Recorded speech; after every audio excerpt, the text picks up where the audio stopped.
ప్రస్తుతం మనతో పాటు ఉన్నారు భారతీయ జనతా పార్టీ జాతీయ ఉపాధ్యక్షురాలు డీకే అరుణ. డీకే అరుణ గారు నమస్తే అండి. నమస్తే అమ్మా. జిహెచ్ఎంసీలో చాలా అద్భుతమైనటువంటి నెంబర్ సాధించుకోగలిగింది భారతీయ జనతా పార్టీ. ఇంతకీ ఈ విజయం ఎవరిదంటారు? ఈ విజయం భారతీయ జనతా పార్టీది, తెలంగాణ హైదరాబాద్ నగర ప్రజలది. అయితే దీనికి క్రెడిట్ ఎవరికి ఇస్తారు? భారతీయ జనతా పార్టీ జాతీయ ఉపాధ్యక్షులుగా మీరు తీసుకుంటారా, లేక కేంద్ర మంత్రిగా కిషన్ రెడ్డి గారికి ఇస్తారా, లేక రాష్ట్ర అధ్యక్షుడిగా బండి సంజయ్ గారికి ఇస్తారా?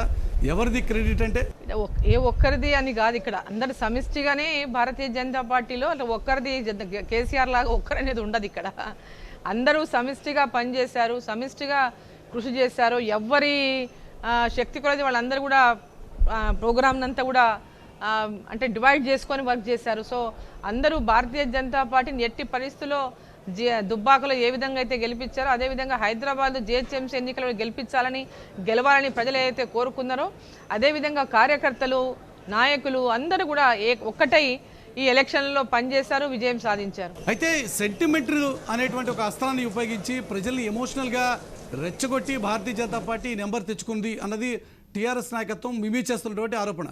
అంగీకరిస్తారా? ఇప్పుడు టీఆర్ఎస్ పార్టీ ఎన్ని ఆరోపణలు చేసినా ప్రజలైతే వాళ్ళ యొక్క తీర్పునిచ్చారు కదా. భారతీయ జనతా పార్టీ ఇది ఎప్పుడు అంటూనే ఉంది, ఎన్నికల ముందు కూడా ఇదే మాటలే మాట్లాడింది కదా. ప్రజల తీర్పు ఈరోజు ఏ విధంగా ఉందో ఒకసారి వాళ్ళకి షాక్ వచ్చింది. అసలు వాళ్ళు ఈరోజు కంగు తిన్నారు, ఇప్పటిదాకా ఇంకా కోలుకోలేకపోతున్నారు. ఇంకా షాక్లోంచి ఇంకా కోలుకోలేనటువంటి పరిస్థితి ఉంది టీఆర్ఎస్ పార్టీకి, ముఖ్యమంత్రికి, ఆయన కొడుకుకి. అయితే మీరు కోరుకున్నట్టుగా ఎంతసేపు ఉన్న ఆరోపణలు చేయడమే తప్ప అయితే మీరు కోరుకున్నట్టుగా ఇంతవరకు జిహెచ్ఎంసీ మీద మేయర్ పీఠాన్ని ఎగరేసేటువంటి నెంబర్ అయితే భారతీయ జనతా పార్టీ తెచ్చుకోలేకపోయింది కదా అరుణ్ గారు.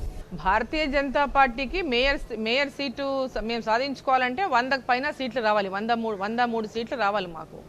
ఎందుకంటే వాళ్ళు ఎక్స్ అఫీషియల్ ఉన్నారు కదా, మొత్తం నంబర్ తక్కువైనా 25 వచ్చినా మేము ఎక్స్ అఫీషియల్ ఉన్నారని చెప్పాడు కదా కేసీఆర్. ఎంఐఎంతో మా ఎక్స్ అఫీషియల్తో మేము అయిపోతామని చెప్పాడు కదా. ఇప్పుడు ఆయనకు 150లో సగం నంబర్ కూడా రాలేదు, ఇప్పుడు 76 రావాలి. ఆయన స్వతహాగా ఈరోజు ఫామ్ చేయాలి. మేయర్ సీట్ని వాళ్ళు కైవసం చేసుకోవాలంటే 76 స్థానాలకు కూడా వాళ్ళు పరిమితం కాలేదు, 55 స్థానాలకి పరిమితం చేసింది బీజేపీ వాళ్ళని. ఎంఐఎంని ఒక బుచ్చిగా చూపించి హిందూ పోలరైజేషన్తో ఈ రోజున భారతీయ జనతా పార్టీ ఈ నెంబర్ తెచ్చుకుందా అంటే ఏమంటారు? ఎవరిని బూచిగా చూపించలేదు, వాళ్ళిద్దరి స్నేహాన్ని ఎండగట్టాము. వాళ్ళు ఏమంటారు, ఒక పక్క మాకు ఇద్దరి మధ్యలో ఎలాంటి పొత్తులు లేవంటారు, ఇద్దరు కలిసి పొత్తులతోనే ఎన్నికలకు పోతారు, అండర్స్టాండింగ్తోనే ఎన్నికల్లో పోటీ చేస్తారు. వీళ్ళకి వాళ్ళ సహకారం, వాళ్ళకి వీళ్ళ సహకారం, వీళ్ళ చోట వాళ్ళకి సహకారం, వాళ్ళ చోట వీళ్ళ సహకారం. ఆ సహకారంతో కూడా వాళ్ళు ఈరోజు 50 స్థానాలకి పరిమితం అయిపోయిండ్రు.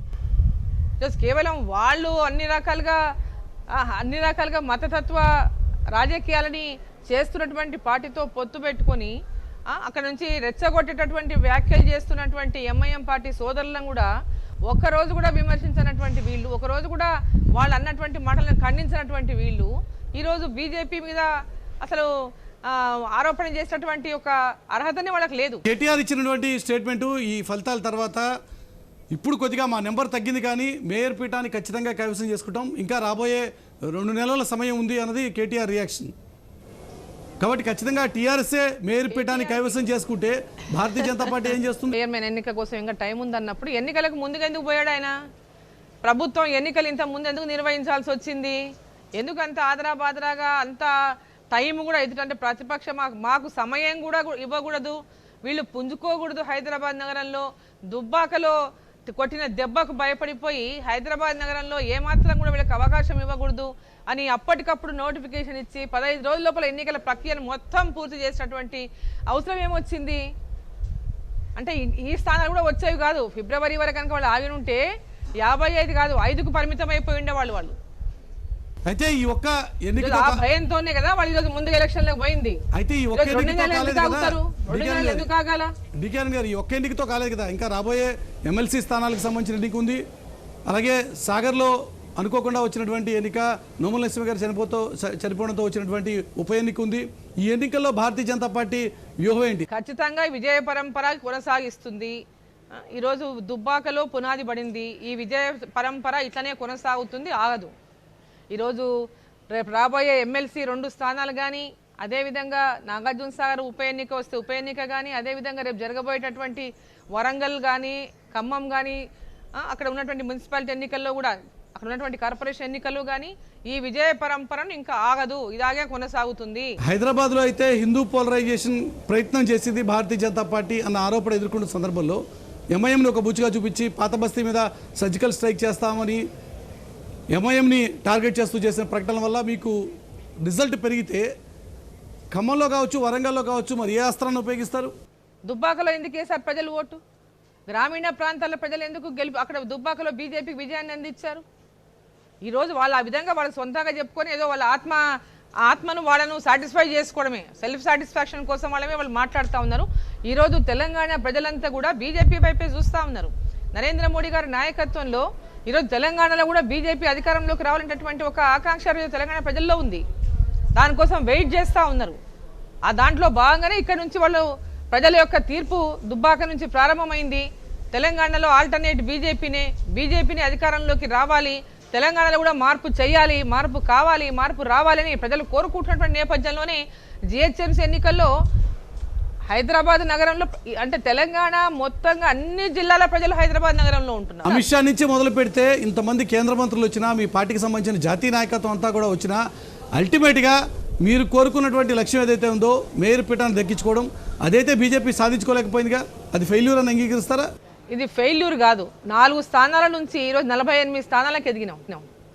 4 స్థానాల నుంచి 48 స్థానాల కంటే దాదాపు కొన్ని వందల రెట్లు, 500 రెట్స్ అంటే 500 రెట్లే పెరిగినాం ఈరోజు మేము. సో వాళ్ళు ఏమైనా 99 నుంచి 50 సగానికి పోయినారు. 99 నుంచి సగానికి పడిపోయినారు. ఈరోజు ప్రజలు వాళ్ళని తిరస్కరించినారు. అధికారాన్ని, ధన ప్రవాహం, మద్యం ప్రవాహం, అధికార యంత్రాంగాన్ని మిస్యూజ్ చేసి, ఎన్నికల సంఘాన్ని మిస్యూజ్ చేసి, అన్ని రకాలుగా భయభ్రాంతులకు గురి చేసి చుట్టుపక్కల ఉన్నటువంటి బిజినెస్ పీపుల్ని కానీ, సరౌండింగ్లో ఉన్నటువంటి అనేక వ్యాపారాలు ఉన్నటువంటి వాళ్ళని, అదేవిధంగా వివిధ డిఫరెంట్ సెక్టర్స్లో ఇక్కడ ఉన్నటువంటి రియల్ ఎస్టేట్లో ఉన్నటువంటి వాళ్ళు కానీ, కన్స్ట్రక్షన్లో ఉన్నటువంటి వాళ్ళని కానీ అనేక మందిని ఈరోజు భయపడిచ్చి ఈరోజు ఈ మాత్రం రిజల్ట్ వచ్చింది వాళ్ళకి. మేము ఎంఐఎంతో కలిపి మేము మేయర్ సీటుని ఎట్టి పరిస్థితుల్లో వాళ్ళకి ఎన్ని సీట్లు వచ్చినా మేము కైవసం చేసుకుంటాము, బీజేపీ మేయర్ సీటు సాధించడం అనేది అంత ఈజీ కాదు, మాకు ఏకపోతే మీరు ఇబ్బంది ఎదుర్కొంటున్నటువంటి భయం, బెదిరింపులు కూడా చాలా చేశారు. సో ఈరోజు మేయర్ సీటు మేము సాధించినట్టే లెక్క. 48 సీట్లు వస్తే మేయర్ సీట్ ఎలా వస్తుందండి? 48 సీట్లు వస్తే మేయర్ సీట్ ఎలా వస్తుంది బీజేపీకి? ఇప్పుడు పోలింగ్ శాతం చూడండి, వాళ్ళకి ఎంత పోలింగ్ శాతం ఉంది, మాకెంత పోలింగ్ శాతం ఉంది. నగర ప్రజల తీర్పు ఏ విధంగా ఇచ్చిందో ఒకసారి చూడండి. డెమోక్రటిక్ సిస్టంలో సీటు వాల్యూ ఎంత అన్నది భారతీయ జనతా పార్టీకి చెప్పాల్సిన అవసరం లేదుగా. ఎందుకంటే ఒక్క సీటుతో ప్రధానమంత్రి పదవినే వదులుకున్నటువంటి వాజ్పేయి గారి వారసులు గారు సీటు వాల్యూ ఎంతో మీకు చెప్పాల్సిన అవసరం లేదుగా. సీటు వ్యవహారము లేదా ఇప్పుడు మేయర్ వ్యవహారం, వాళ్ళకు కూడా మేయర్ స్థానంలో ఈరోజు కూర్చున్నటువంటి పరిస్థితి లేదు కదా. వాళ్ళకు కూడా ఫుల్ మెజారిటీ ఎక్కడ వచ్చింది చెప్పండి? వాళ్ళకు కూడా ఎక్కడ వచ్చింది మెజారిటీ? ఈరోజు వాళ్ళకి మెజారిటీ అంటే 76 స్థానాలు గెలవాలి, వాళ్ళకి 55కే పరిమితం అయిపోయినారు. మరి వాళ్ళకు కూడా ఈరోజు మెజారిటీ లేదు కదా. వాళ్ళు ఎంఐఎంతో పొత్తు పెట్టుకుంటే తప్ప వాళ్ళు ఈరోజు మేయర్ సీట్లో కూర్చోలేరు. ఈరోజు వాళ్ళకు కూడా ఈరోజు వాళ్ళకి మేయర్ స్థానం వాళ్ళకు కూడా లేదు. ఈరోజు వాళ్ళకు కూడా ప్రజలు తీర్పు మేయర్ స్థానంలో టీఆర్ఎస్ కూర్చోవాలని తీర్పు ఇవ్వలేదు. ఓకే, ఒకవేళ టీఆర్ఎస్ ఎంఐఎం కనుక పొత్తు పెట్టుకుని మేయర్ డిప్యూటీ మేయర్ తీసుకోవాలి అనేటువంటి ఒక ఆలోచన చేస్తే అల్టిమేట్గా మీరు కోరుకున్నటువంటి ఆ లక్ష్యం నెరవేరింది, టీఆర్ఎస్ ఎంఐఎం వేరు కాదు అని చెప్పి మీరు ఏదైతే ప్రచారం చేశారో ఆ కోరిక నెరవేరింది అని చెప్పి మీరు అనుకుంటారా? అది వాస్తవం కదా, కోరిక నెరవేరడం కాదు, అది వాస్తవం కదా. ఇప్పటికి కూడా ఇద్దరు కలిసే ఉన్నారు కదా వాళ్ళు. ఇది మొన్న ఎన్నికల ముందు కొంత డ్రామా డైలాగ్స్ వచ్చినాయి కానీ వాస్తవంగా వాళ్ళు కలిసి ఉన్న సంగతి తెలంగాణ రాష్ట్రానికే కాదు ప్రపంచానికంతా తెలుసు. ఈరోజు వాళ్ళిద్దరూ ఒకటేటువంటి విషయం తెలంగాణ ప్రజలకే కాదు, ఈ దేశ ప్రజలకంతా కూడా తెలుసు. ఎంఐఎం టీఆర్ఎస్ కలిసి ఉన్నాయి, రెండు ఒకరికొకరు అండర్స్టాండింగ్ లో వాళ్ళు ఈరోజు తెలంగాణ రాష్ట్రంలో పరిపాలన సాగిస్తున్నటువంటి విషయం. కానీ దారుసలాం మీద దాడి గురించి కానీ, దారుసలాం మీద అటాక్ చేస్తామని కానీ, లేక పాత బస్తీ మీద సర్జికల్ స్ట్రైక్స్ చేస్తామని చెప్పినటువంటి మాటలు ఏవైతే ఉన్నాయో ఇవి ఈరోజు హైదరాబాద్ ప్రజానికం యాక్సెప్ట్ చేస్తారని చెప్పి మీరు అనుకుంటారా? ఇప్పుడు సర్జికల్ స్ట్రైక్ అంటే ప్రజల మీద కాదు, దారుసలాం అంటే ప్రజల మీద కాదు. వాళ్ళు మాట్లాడినటువంటి వ్యాఖ్యలకి అదే ఒక ఎమోషనల్గా మాట్లాడారు బండి సంజయ్ గారు.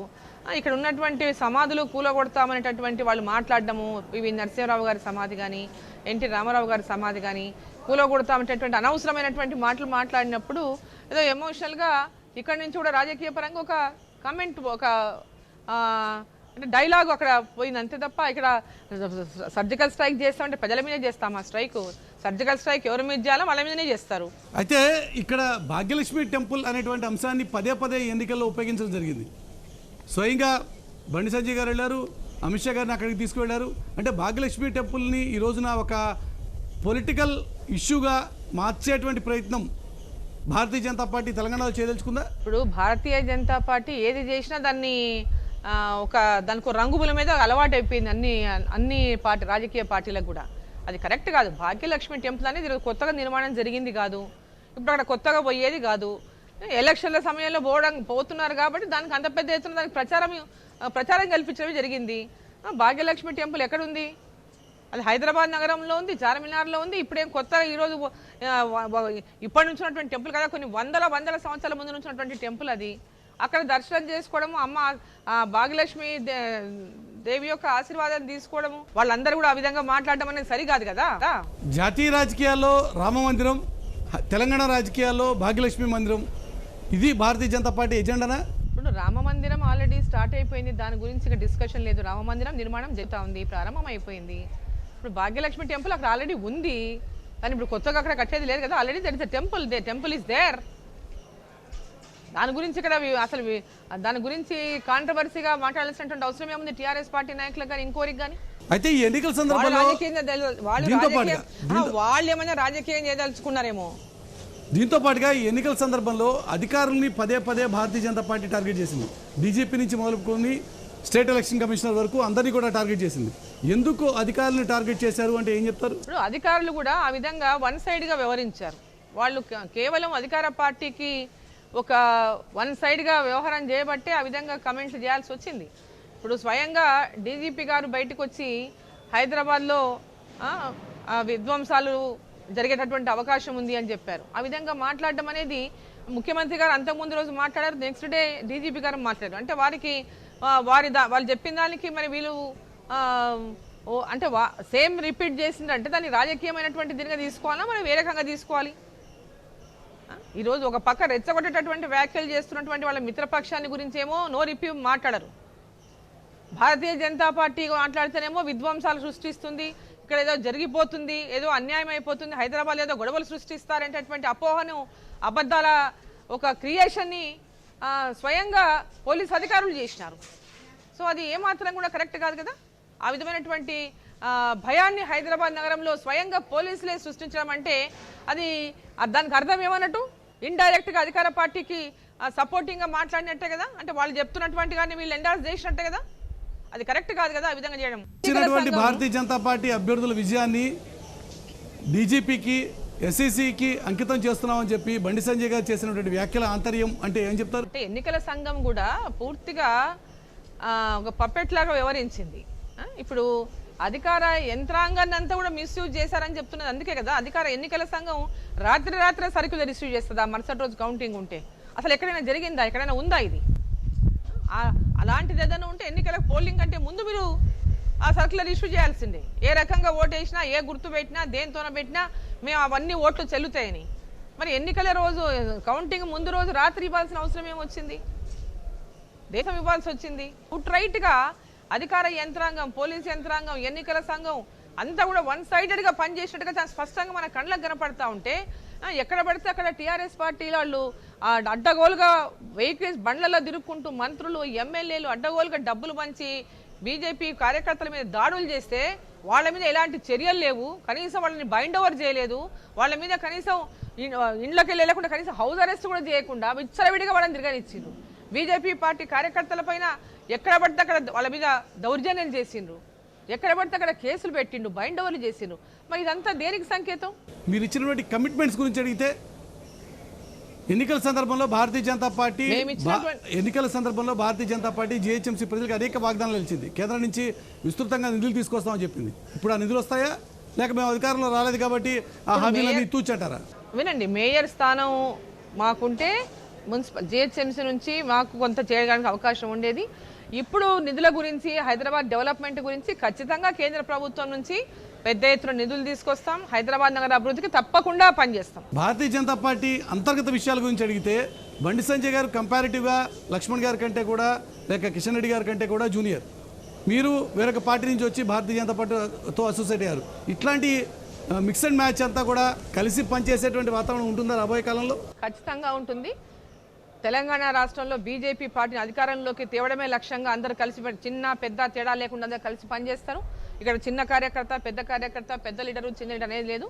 బీజేపీని తెలంగాణ రాష్ట్రంలో అధికారంలోకి తేవడమే లక్ష్యంగా, టీఆర్ఎస్ పార్టీని ఓడించడమే లక్ష్యంగా, తెలంగాణ ప్రజల యొక్క ఆకాంక్షలు నెరవేర్చడమే లక్ష్యంగా, తెలంగాణ ప్రజల ఆకాంక్షలను ఒక ప్రజాస్వామ్యబద్ధంగా ఈ రాష్ట్రంలో పరిపాలన తేవడమే లక్ష్యంగా బీజేపీ పార్టీ అందరం కూడా కలిసిమెలిసి పనిచేస్తాం. అయితే రాజాసింగ్ లాంటి సీనియర్లు కూడా గతంలో ఎమ్మెల్యేగా పనిచేశారు, ప్రస్తుతం ఎమ్మెల్యేగా కొనసాగుతున్నారు. అటువంటి సీనియర్లు కూడా కొంత అసహనాన్ని వ్యక్తం చేశారు కదా ఎన్నికల సందర్భంలో. అట్లాంటి పొరపచ్చాలు రాబోయే కాలంలో మరింత పెరిగేటువంటి ఆస్కారం ఉందనుకున్నారా? ఎలాంటి ఆస్కారం లేదు. రాజాసింగ్ గారు చాలా బాగా కలిసి పనిచేశారు. ఎన్నికల్లో క్యాంపెయిన్లో పాల్గొన్నారు, అన్ని ప్రోగ్రాంలో పాల్గొన్నారు. అక్కడ వాళ్ళ యొక్క డివిజన్లలో కాకుండా ఇతర డివిజన్లలో కూడా ఎన్నికల్లో ప్రచారంలో పాల్గొన్నారు. ఇవన్నీ జస్ట్ కల్పనలు మాత్రమే. కాంగ్రెస్ పార్టీలో ఉన్నటువంటి చాలా మంది సీనియర్లు ఇప్పటికే మీతో టచ్లో ఉన్నారట, నిజమేనా? బీజేపీలో చేరడానికి మీ ద్వారా? మా ద్వారా ఏముంది, పార్టీలో ఎవరి ద్వారా, వీళ్ళ ద్వారా, వాళ్ళ ద్వారా అనేది లేదు. బీజేపీ పార్టీలో నరేంద్ర మోడీ గారి నాయకత్వంలో జేపీ నడ్డా గారు మా అధ్యక్షుడు, రాష్ట్రంలో సంజయ్ గారు మా అధ్యక్షుడు, అందరూ కూడా ఎవరెవరిని పార్టీలో చేరదలుచుకున్నటువంటి వాళ్ళందరితో కూడా మాట్లాడుతున్నారు. అందరూ యొక్క దీంట్లో అందరు కలిసి అంటే పార్టీలో అందరు కలిసి పనిచేయాలి కాబట్టి అందరితో కూడా కోఆర్డినేషన్ చేసుకుంటున్నారు. అట్లా నేను తెచ్చాను, నువ్వు తెచ్చావు, ఆయన తెచ్చారు, వీళ్ళు తెచ్చారు అనేటటువంటి ఇది ఇక్కడ అవసరం లేదు. ప్రతి ఒక్కరు కూడా టచ్లో ఉన్నారు, అన్ని పార్టీల నుంచి టచ్లో ఉన్నారు. ముఖ్యంగా కాంగ్రెస్ పార్టీ సీనియర్లు చాలామంది బీజేపీలో చేరడానికి ప్రయత్నిస్తున్నారని, మీరే స్వయంగా వాళ్ళతో కోఆర్డినేట్ చేస్తున్నారని ఒక ప్రచారం జరుగుతుంది, అవునా? ఎస్, చాలామంది టచ్లో ఉన్నారు. పాత అందరం కలిసి ఉన్న వాళ్ళము, లైక్ మైండెడ్ ఉన్న వాళ్ళందరూ కూడా ఆసక్తి ఉన్నది బీజేపీ పార్టీలో చేరేటటువంటి విధంగా ఆసక్తితో ఉన్నారు. తొందర లోపలనే అందరు కూడా చేరేటటువంటి పరిస్థితి కూడా వస్తుంది. జానారెడ్డి కుమారుడితో మీరు టచ్లో ఉన్నారట, ఆయన్ని భారతీయ జనతా పార్టీలోకి తీసుకొచ్చి రాబోయే సాగర్ ఉప ఎన్నికకి ఆయన్ని పెట్టాలనే ప్రయత్నంలో మీరు ఉన్నారట్టుగా ఇప్పటికే కొన్ని వార్తలు వస్తున్నాయి, నిజమా? వార్తలు వస్తున్నాయి అంటున్నారు కదా మీరే. ఎన్నికలు వచ్చేటప్పుడు ఇవన్నీ వార్తలు సహజమే. అనేక రకాల వార్తలు వస్తుంటాయి రాజకీయాల్లో ఉన్నప్పుడు. అన్ని ఎలక్షన్లు వచ్చినప్పుడు, ఎన్నికలు వచ్చినాయి, నాగార్జున సార్ ఎన్నికలు వస్తున్నాయి కాబట్టి అనేక రకాల వార్తలు వస్తాయి. వెయిట్ చేయండి. చాలా పెద్ద ఎత్తున జానారెడ్డి గారిని తీసుకొచ్చేస్తారా? జానారెడ్డి గారిని తీసుకొస్తారా బీజేపీలోకి, లేక జానారెడ్డి గారి కుమారుని తీసుకొస్తారా బీజేపీలోకి? మీరు వెయిట్ అండ్ సీ అన్నాను. ఎవరెవరు వస్తారు ఏంటనేది ముందు చూద్దాం కదా. జానారెడ్డి గారికి మీకు మంచి అసోసియేషనే ఉంది. జానారెడ్డి గారితో మీరు గతంలో కూడా కలిసే పనిచేశారు కాబట్టి జానారెడ్డి గారిని తీసుకొస్తారా, లేక వారి కుమారుని తీసుకొస్తారా బీజేపీలోకి? ఇప్పుడు సాగర్ ఎన్నికలు ఇంకా చాలా దూరం ఉన్నాయి, ఇంకా ఎన్నికలు రాలేదు. నిన్న కాక మొన్న వారు నరసింహయ్య గారు అకస్మాత్తుగా చనిపోయినారు. ఇప్పుడు వాటి గురించి మాట్లాడడం కూడా బాగుండదు. రాబోయే కాలంలో డీకే అరుణ్ గారి రోల్ పార్టీలో ఏ రకంగా ఉంటుంది? ఎందుకంటే నేషనల్ వైస్ ప్రెసిడెంట్ ఇచ్చినా కూడా మీ ఫోకస్ అంతా కూడా ఎక్కువ తెలంగాణ మీదే కనిపిస్తుంది. ఐఎమ్ ఫ్రమ్ తెలంగాణ కాబట్టి తెలంగాణ మీద ఉంటుంది కదా. నేటివ్ స్టేట్లో ఉండకుండా ముందు ఇంట గెలిచి రచ్చ గెలవమన్నారు కదా.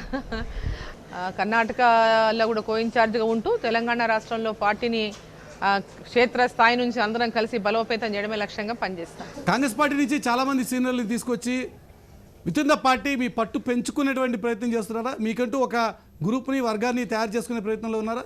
నేను ఎప్పుడు గ్రూపులు చేయలేదు, నాది గ్రూప్ అని ఎప్పుడు చేయలేదు. ఎప్పుడు పార్టీ అనే దాని ఆలోచన చేసి పనిచేస్తాను గతంలో కూడా.